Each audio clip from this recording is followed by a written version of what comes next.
Admiral Dae-ho Kim stood on the bridge of his flagship, watching the stars through the massive viewing window. His fleet of 12 ships floated in the darkness near Proxima Centauri, far from Earth. Each ship was huge, covered in weapons and shields that could stop almost anything. Dae-ho had been out here for 2 years, watching for trouble. "Sir, we have something on sensors," said Commander Hyojin Park. She was young but smart, one of the best officers Dae-ho had ever worked with. Her fingers moved quickly over her control panel. "Unknown ships coming our way, lots of them." Dae-ho walked over to look at her screen. 43 alien ships were heading straight for them.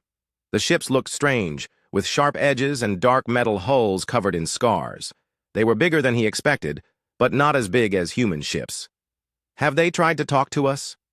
Dae-ho asked. "Yes, sir. Message coming through now," Hyojin said. She pressed a button and alien voices filled the bridge. The words were harsh and angry, translated by their computers. "Weak humans," the alien voice said. "We are the Vorthak Dominion. We have conquered 17 worlds. Your pathetic species will surrender now or die. We will take your strongest people as slaves. The rest will feed our war beasts." The bridge went quiet. Dae-ho's crew looked at him, waiting for orders. He had trained for this moment his whole life, but hearing real aliens threaten his people made his blood boil.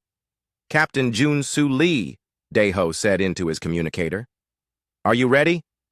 "Yes, sir," came the reply from the captain of the ship Indomitable. "All weapons charged and ready." Dae-ho opened a channel back to the aliens. "This is Admiral Dae-ho Kim of the Earth Defense Force. You have 30 seconds to turn around and leave. This is your only warning." Alien laughter came through the speakers. "Foolish humans think they can threaten us. We will enjoy breaking your ships and taking your world." "Sir," Hyojin said quietly. "They're powering up weapons. All 43 ships are targeting us." Dae-ho nodded. He had hoped it would not come to this, but humans had prepared for war for over a century. These aliens had picked the wrong species to threaten. "All ships," he said into his communicator. "Show them what human engineering can do." The alien ships fired first. Bright plasma beams shot through space toward the human fleet. But something amazing happened. The human ships didn't dodge. They didn't run. The plasma beams hit their shields and simply disappeared, absorbed by energy barriers that glowed blue and silver. "Impossible!" came an alien voice over the radio. "Nothing can stop our plasma cannons!" Captain Jun-Soo Lee's voice was calm as he replied to his admiral. "Shields holding at 98%. Shall we return fire?" "Make it count," Dae-ho said. The human ships unleashed hell. The Indomitable fired its main weapon, a gravity manipulator that could crush anything. The alien ship it aimed at simply collapsed in on itself, metal folding like paper until nothing was left but a small ball of twisted steel. Other human ships fired quantum disruptors. These weapons ignored shields completely, phasing their energy right through alien defenses. Alien ships exploded from the inside as their own power systems overloaded. Some tried to run, but human ships were faster. "Sir!" Hyojin called out. "Enemy formation is breaking apart. They're trying to scatter." "Don't let any escape except one," Dae-ho ordered. "Someone needs to carry the message back." The battle lasted 17 minutes. 17 minutes to destroy an alien fleet that had conquered 17 worlds. Human weapons tore through alien ships like they were made of cardboard. The aliens' plasma weapons couldn't even scratch human shields. One alien ship, badly damaged and leaking air, tried to limp away from the battle. Dae-ho let it go. Fear was a powerful weapon, and he wanted these Vorthak to know what they were dealing with. "Damage report," he asked. "Minor shield drain on 3 ships," Hyojin reported. "No hull damage, no injuries. Complete victory, sir." Dae-ho looked out at the debris field where the alien fleet used to be. Pieces of metal floated in space, glowing red from the heat of destruction. He felt no joy in the killing, but these aliens had threatened Earth. They had called humans weak and promised to enslave them. "Send a message to Earth Command," he told Hyojin. "First contact made. Hostile intentions confirmed. Threat neutralized. One enemy ship allowed to escape to carry warning." As the surviving alien ship disappeared into hyperspace, Dae-ho knew this was just the beginning. The Vorthak would be back, probably with more ships, but that was fine. Humans had been preparing for this day for a long time. "Sir," Captain Jun-Soo, Lee said over the communicator. What are your orders now? We wait, Dae-ho replied, and we let them think about what just happened. When they come back, they'll bring everything they have. That's when Earth will show them our real strength. Hyojin looked confused. Sir, wasn't that our real strength? Dae-ho smiled for the first time since the battle began. Commander Park, that was just one fleet. Earth has many more where that came from. The Vorthak think they've seen what humans can do. They have no idea what's coming. The human ships regrouped and continued their patrol. In the distance, stars twinkled peacefully, unaware that the galaxy had just changed forever. The age of human isolation was over, and the aliens who had started this war were about to learn why that was the biggest mistake they had ever made. Earth's children were no longer alone in the universe, and they were not going to be pushed around by anyone. 3 months passed after the first battle. The damaged Vorthak ship had made it back to their home world, carrying news that shocked their entire empire. The humans were not the weak species they had expected to find. Supreme War Chief Krelnar stood in his command center, looking at reports from the survivor. His 6 eyes glowed red with anger as he read about the destruction of their scouting fleet. Behind him, other Vorthak commanders waited nervously for his orders. 42 ships. Destroyed by 12 human vessels, Krelnar growled. His voice was deep and harsh, like grinding metal. How is this possible? We have conquered 17 worlds with those same weapons. War Chief, said one of his advisors carefully. Perhaps we should study these humans more before we attack. Again. Krelnar's massive clawed hand slammed down on the table, cracking the metal surface. Study them? We are the Vorthak Dominion. We do not study prey. We devour it. He turned to face his fleet commanders. Gather every ship in our empire. Every destroyer, every battleship, every carrier. These humans destroyed one small fleet. Let them try to stop 800 of our finest warships. The Vorthak worked quickly. Ships came from all 17 conquered worlds. The largest fleet in their history gathered in space above their home planet. 800 warships, with crews hungry for revenge and treasure. Meanwhile, far away on a human space station, Lieutenant Commander So Young Cho sat at her monitoring station. She had been promoted after the first battle, and now she watched alien communications across the galaxy. Her job was to listen for threats to human space. Ma'am, said one of her technicians, we're picking up massive Vorthak fleet movements. It looks like they're gathering everything they have. So Young studied the data on her screens. Energy signatures showed hundreds of ships moving toward human territory. Her heart raced as she realized what this meant. Get me Admiral Dae-ho Kim immediately, she ordered. When Dae-ho's face appeared on her screen, So Young quickly explained what they had discovered. Sir, long-range sensors show over 800 Vorthak ships heading our way. They'll reach our outer systems in 2 weeks. Dae-ho nodded calmly. Any word on their intentions? Yes, sir. We intercepted their battle plans. They're not just coming for revenge. They want to destroy every human colony and turn Earth into what they call a glass monument to Vorthak power. I see. Dae-ho was quiet for a moment, thinking. Thank you, Commander Cho. Send all this information to Earth Command immediately. Tell them it's time for Phase 2. So Young looked confused. Phase 2, sir? You'll understand soon enough, Dae-ho said with a small smile. Just make sure our people are ready. This is going to be interesting. 2 weeks later, the massive Vorthak Armada entered human space. War Chief Krelnar stood on the bridge of his flagship, a giant ship called the Death of Worlds. Around him, 800 other ships moved in perfect formation. There! Shouted his sensor operator. Human ships ahead! 12 vessels, same as before! Krelnar laughed, a sound like rocks falling down a mountain. 12 ships against 800? These humans are either very brave or very stupid. Admiral Dae-ho Kim watched the approaching alien fleet from his command chair. His 12 ships looked tiny compared to the massive enemy force, but he wasn't worried. In fact, he was excited. Admiral, Commander Hyojin Park said, they're trying to surround us. Orders? Begin the retreat, Dae-ho said. Make it look convincing. We want them to follow us all the way to Mars. The human ships turned and fled toward the inner solar system. The Vorthak cheered and gave chase, certain they had these cowardly humans on the run. For 3 days, they pursued the human fleet deeper into Earth's territory. As they passed Jupiter, War Chief Krelnar opened a channel to all human settlements. "Pathetic humans! Your fleet runs like frightened children. Surrender now, and we might let some of you live as our slaves." The reply came not from Admiral Day-Ho, but from another human voice, older, harder, with the sound of someone who had been fighting wars for a very long time. "This is Admiral Jinwoo Nam, commander of Earth's Home Defense Fleet. You wanted to see what one human fleet could do to you. Now you get to learn what happens when you threaten our home." War Chief Krelnar laughed again. Another old human making threats. "We have 800 ships. What can you possibly do against us?" "Watch and learn," Admiral Jinwoo Nam replied. Suddenly, Vorthak's sensors went crazy. Ships appeared all around them, seeming to come out of empty space. Not 12 ships this time, not 50. Over 200 human vessels uncloaked simultaneously, surrounding the Vorthak armada completely. "Impossible!" Krelnar roared. "Where did they come from?" His sensor officer's voice shook with fear. "Sir, they were here the whole time. Their stealth technology is beyond anything we've ever seen." Admiral Dae-Ho Kim's voice came over the communication system, calm and deadly. "You followed us into a trap, Krelnar. We've been waiting for you to bring your entire fleet into our killing field." The Vorthak found themselves surrounded by ships they had never seen before, human vessels that looked like nothing in their databases.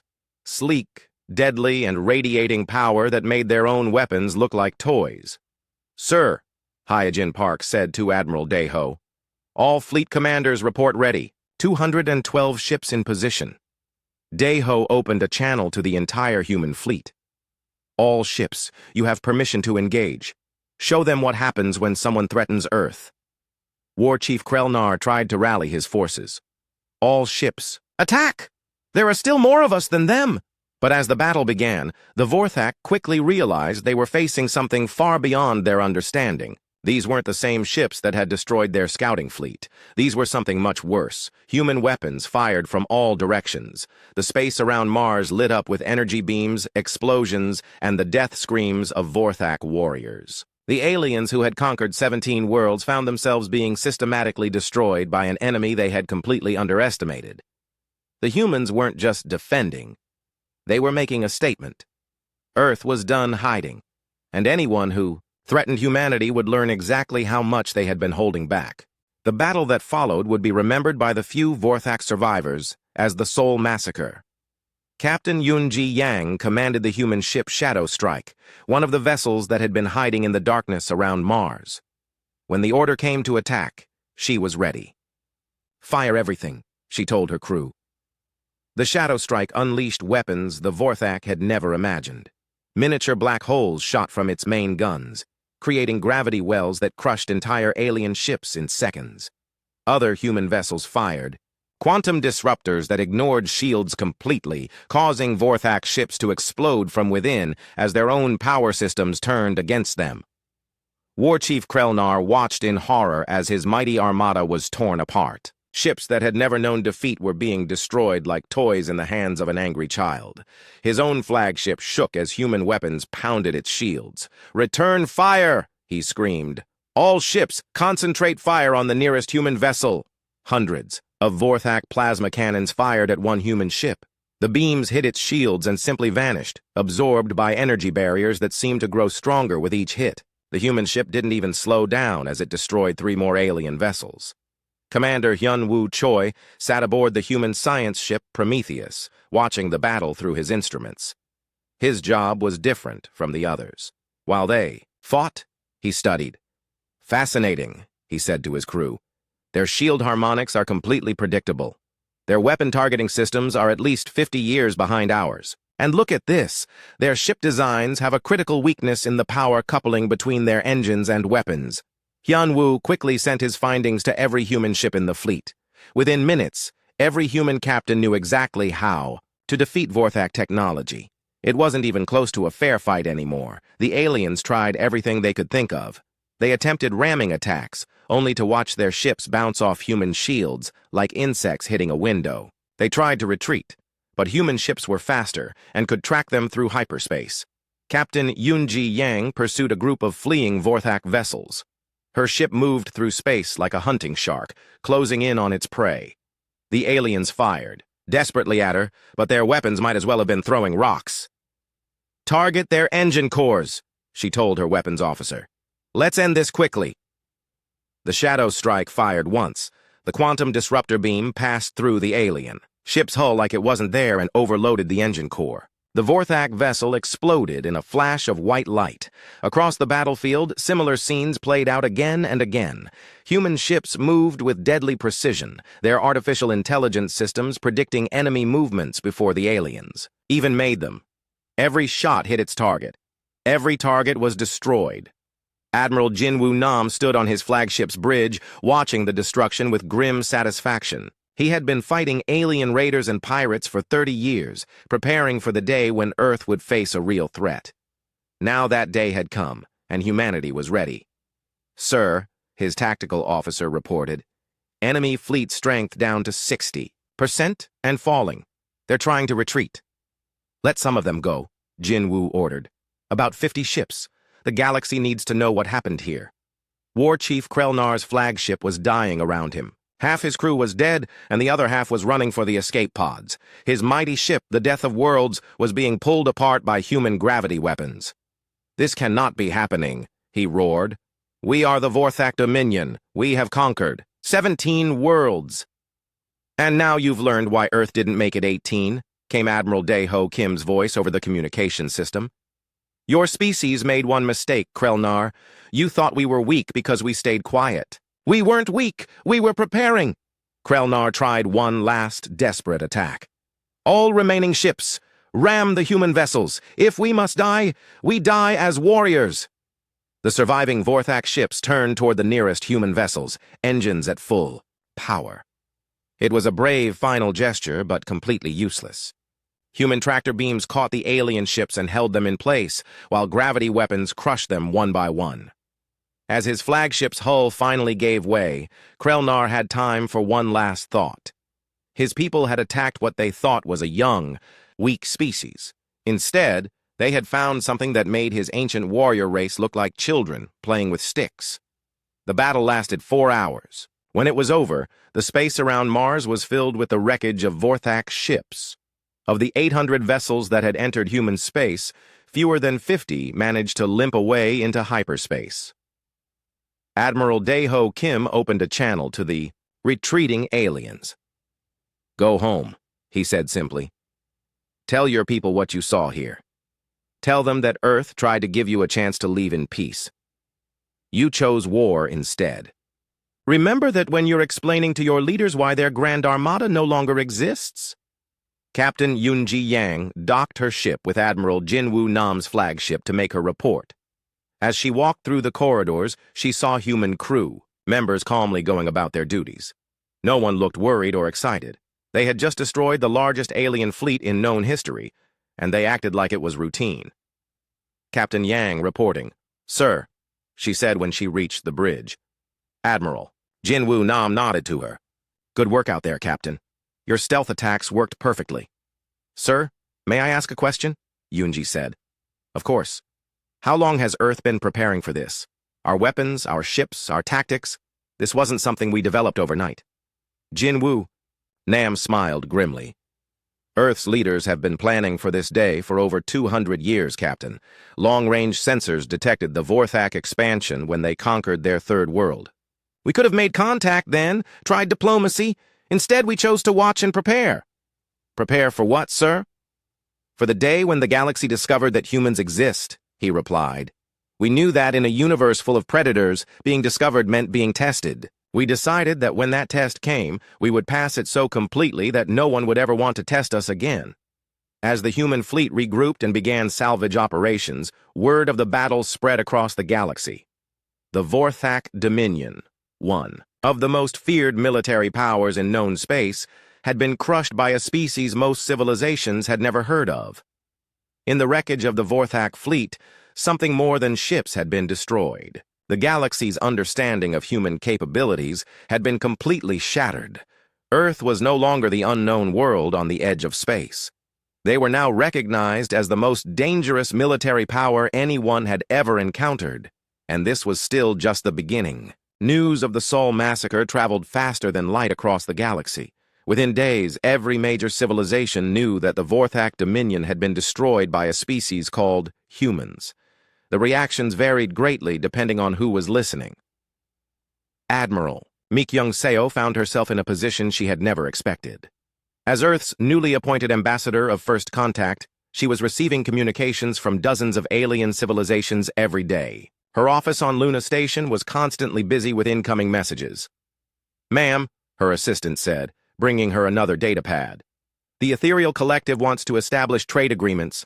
They're offering their advanced medical technology in exchange for our shield designs." Mi-kyung nodded and set the pad aside. "What else?" "The Crystalline Republics want to form a defensive alliance. They say their territory borders former Vorthak space, and they're worried about what happens next." Before Mi-kyung could respond, her communication console chimed with an urgent priority message. The symbol that appeared on her screen made her blood run cold. It was from the Saurian hegemony, one of the galaxy's most aggressive empires. "This is Warlord Vex of the Saurian hegemony," came a harsh reptilian voice. "Your species has upset the natural order of the galaxy. We cannot allow such a threat to exist unchallenged. You have 1 month to surrender your military technology and submit to Saurian rule. Refuse, and we will show you why we have dominated this galaxy for 1,000 years. Mi-kyung sighed and made a note to forward the message to Earth's military command. She was getting tired of alien threats. Didn't they understand what had happened to the last species that tried to intimidate humanity? On Earth, Colonel Tae-min Han was briefing the Global Defense Council about something called Project Overwhelming Response. The council members, representing every nation on Earth, listened in shocked silence as he explained what their military had really been doing for the past 2 centuries. "The 11 fleets that destroyed the Vorthak Armada represent less than 30% of our total naval capacity," Tae-min said, pointing to charts that showed ship numbers and deployment locations. "We currently maintain 47 full fleets, with an additional 23 fleets under construction." One council member raised her hand. "Colonel Han, are you telling us that Earth has over 1,400 military starships?" "No, ma'am," Tae-min replied. "I'm telling you we have over 2,800 military starships, with more being built every day. Each fleet contains an average of 40 ships, including support vessels, carriers, and specialized warfare platforms." The room erupted in surprised voices. The president of the European Federation stood up. "How is this possible? Where did we get the resources for such a massive military buildup?" "Ma'am, every asteroid mining operation for the past century has been dual purpose. While we gathered materials for civilian projects, we also stockpiled military resources. Every space construction facility has been building military hardware alongside civilian infrastructure. We've been preparing for Galactic War while the public thought we were just exploring space." Meanwhile, Lieutenant Yuna Bei worked in a secret facility deep inside the moon. Her job was to monitor alien communications and look for threats to human security. What she discovered that day would change everything. "Sir," she called to her supervisor, "you need to see this immediately." Her supervisor, Commander Dong-hyun Kim, came over to look at her screen. "What is it, Lieutenant?" "I've been tracking communications between 7 different alien civilizations. They're forming an alliance, sir. Something they're calling the Combined Extermination Fleet." "Show me." Yun-ah pulled up the intercepted messages. "The Saurian hegemony is leading it, but they've convinced 6 other major powers to join.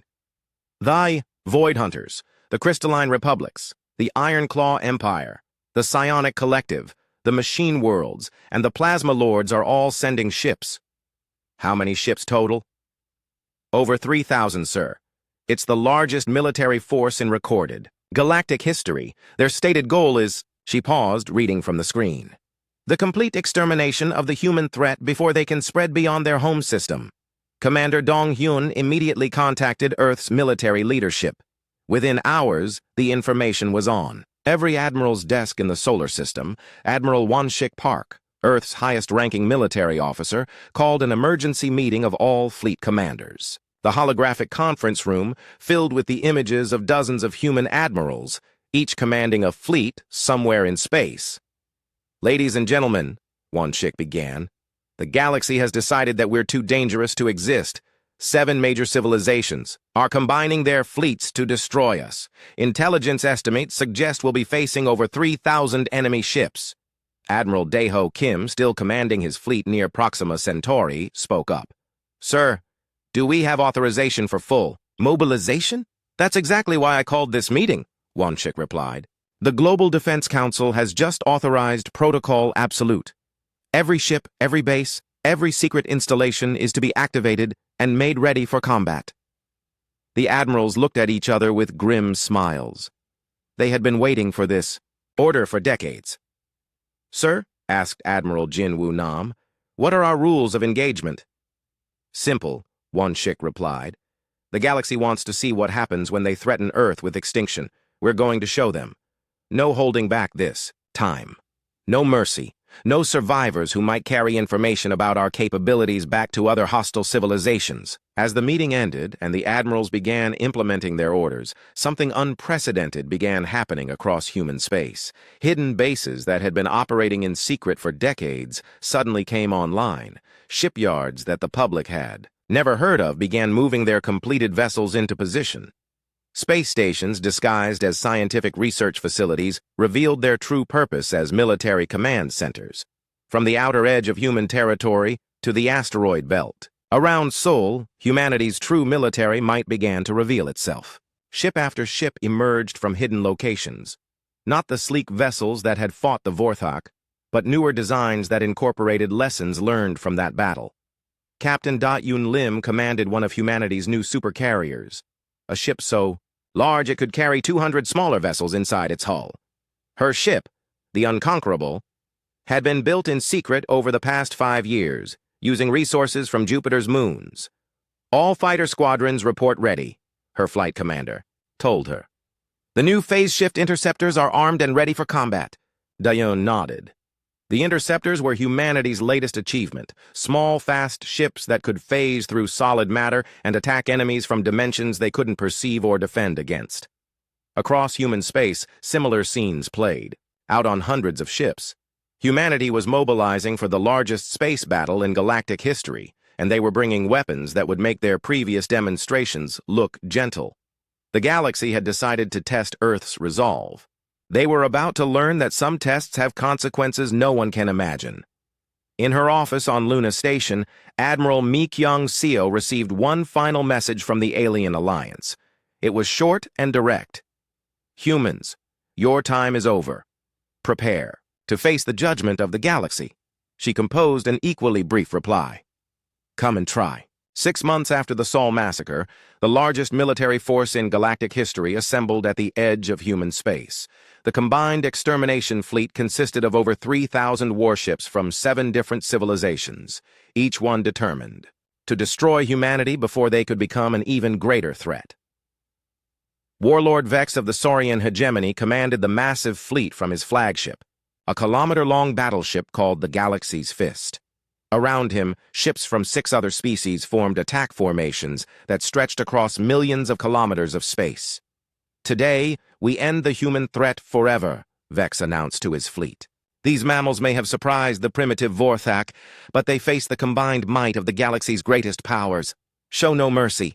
Leave no survivors. Burn their worlds to ash. Fleet Admiral Wanshik Park received the final intelligence reports about the approaching enemy fleet on Earth. He stood in the Global Defense Command Center, deep beneath the Pacific Ocean, surrounded by screens showing every human military asset in the galaxy. Sir, his aide reported, all fleets report ready for deployment. Every ship we have is armed and waiting for your orders. Wanshik looked at the massive display showing the alien fleet's approach. 3,000 ships against what the galaxy thought was a small human force. They had no idea what was coming. Send the authorization code to all fleet commanders, he ordered.